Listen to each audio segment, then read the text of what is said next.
Welcome to the Ghost Chronicle. Today I just want to go over a listicle, which I actually hate listicles and love listicles. I hate listicles because it seems like everyone in the world has to write listicles and there's no other such articles available online, so a lot of scholarly writing has disappeared. However, some listicles I do love, like my top 9 favorite books that are anthologies: ghost stories, vampires or monsters, horror stories. Let's go with that. In no particular order either. I'm going to go back in time pretty far to different unique authors. The first one that I'm going to talk about is actually pretty recent. This one came out in 2016. Jason Blum of Blumhouse Productions, which is a very famous film production studio where you've definitely seen sinister, insidious films or The Conjuring. A lot of times directed by James Wan, and the reason why Blumhouse is doing so well is because the budgets are so low, extremely low, yet the returns are massive. So Blumhouse is the king of horror at the moment.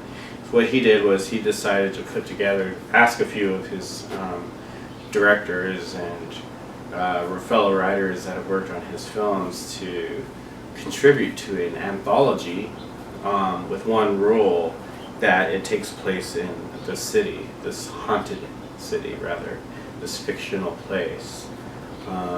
And these are just stories written by directors from his films and friends that it's actually quite exciting. So anyone who's a fan of those films, which there are many, I know, please check this out.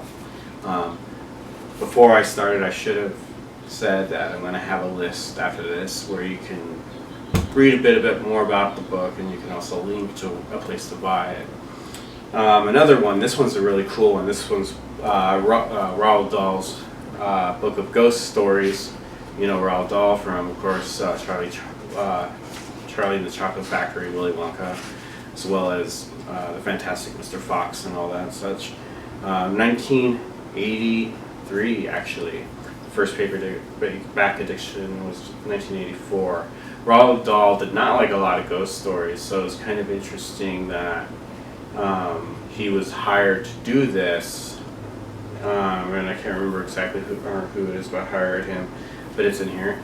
And he decided that he would take on the task of compiling his favorite ghost stories, and he went through a lot of material to find several, I'm not sure how many are, 7 or 8 of his favorite ghost stories, and they're actually really good. They're Roald Dahl's standard of ghost stories in literature form, ranging from since the 1700s to now. It's very interesting. So Roald Dahl's book of ghost stories. Again, I'll have that linked at the bottom of the video here. A new one, a very new one that came out last year is Greener Pastures by Michael Wehunt.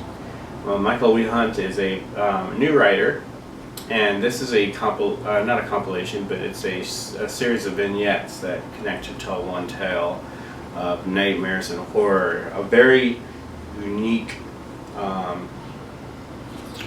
writer, so that has it's probably going to be one of the leading voices of the horror genre. So definitely give this one a read too. Greener Pastures. It's pretty dark. As you know, the more modern horror writers are getting more extreme.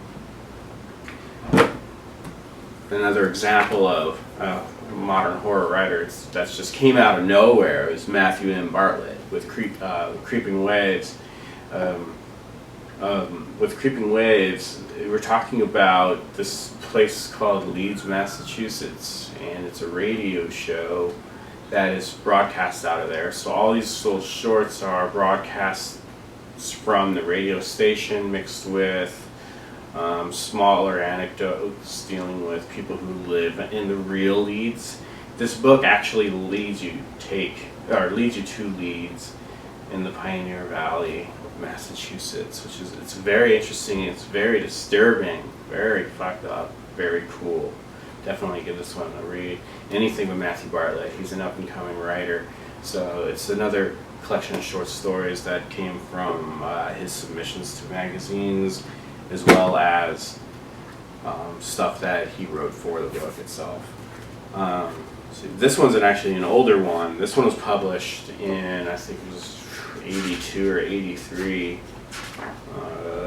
89, so I'm way off. This is the omnibus of 20th century ghost stories. You've got everyone from Eudora Welty to Denton Welch, Henry James even. You've got a lot of great writers in here. Shirley Jackson, one of my favorite, and I've got her coming up, of course, Virginia Woolf. There's a lot of, what I found amazing about this book, and I'm not sure how, I'm going to have a hard time looking it up for you so you can find it. I mean, Graham Greene, John Updike, holy cow. These are unique ghost stories, were written by some of the most famous authors of the 20th century American authors, and this one has really been fun adventure for me. So this is a great collection, perhaps my favorite of all the bunch. Next up is, again, Shirley Jackson. Perfect lineup. I didn't even put these in order. But Shirley Jackson is one of my favorite writers. Of course, everyone knows her from the House on Haunted Hill and The Lottery, which is her most famous short, of course. That's where she got some respect as a writer. Unfortunately, people don't really recognize her as her contributions to the horror and psychological horror genre. She's someone who's very special, and fortunately there's an award that, in her honor, but this collection come along with me. Not all of it is horror, but all of it is dark, and all of it has this kind of dark sense of humor around it, and it's just a classic, in my opinion. Get this, come along with me. Shirley Jackson, one of the greatest writers of the 20th century and of all time. I can also say the same thing about Ray Russell. His little compilation is called Haunted Castles, which is his complete Gothic stories. He wrote the book The Case for Satan, you might remember or know of. That's another one to check out. That's not an anthology series.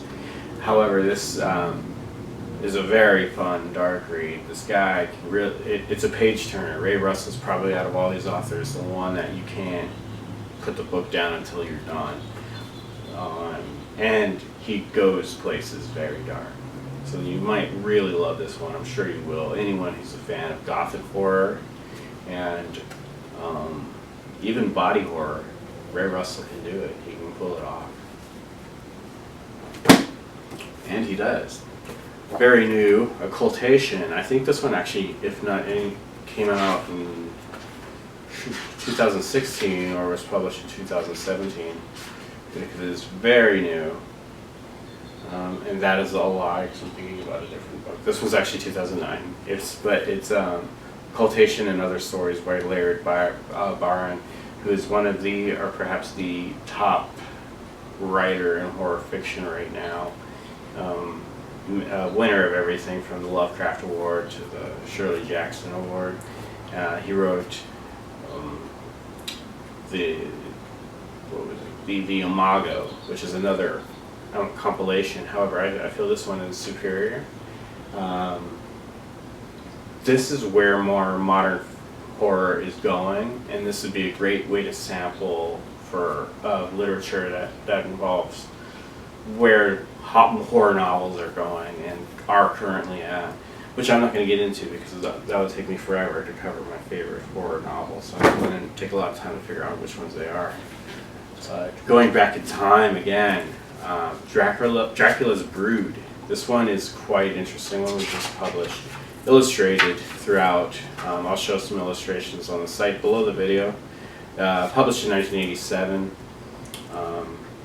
Yeah, that's the first publishing rather. And what's interesting about Dracula's Brood is that these are writers around the same time as like Arthur Conan Doyle, M.R. James, that were around the time Bram Stoker was conceiving and writing his Dracula, his most famous novel we all know. So what's interesting is that a lot of these stories, the compilation here, it arguably could have or did, definite. Some of them seem definite. Influenced Bram Stoker on his journey through writing that novel Dracula that we know. So there's a lot of great. They're all vampire stories, and they are definitely from a wide range of literature time as well, from the 1700s to early 1800s or so, maybe late 1800s. But it's actually quite an amazing read. Give it a go. It's going to be hard to find, but I'll try to find it for you.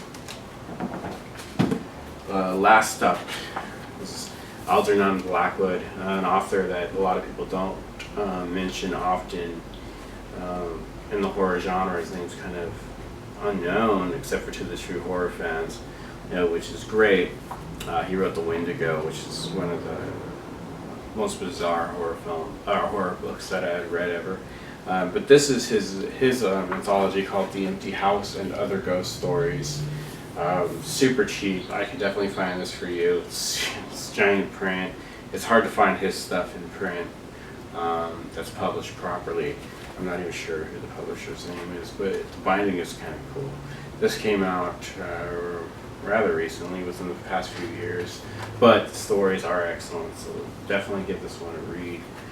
So that's it. Those are the top 9 horror anthology books that I am strongly advising you to check out. All the horror fans of literature or gothic literature.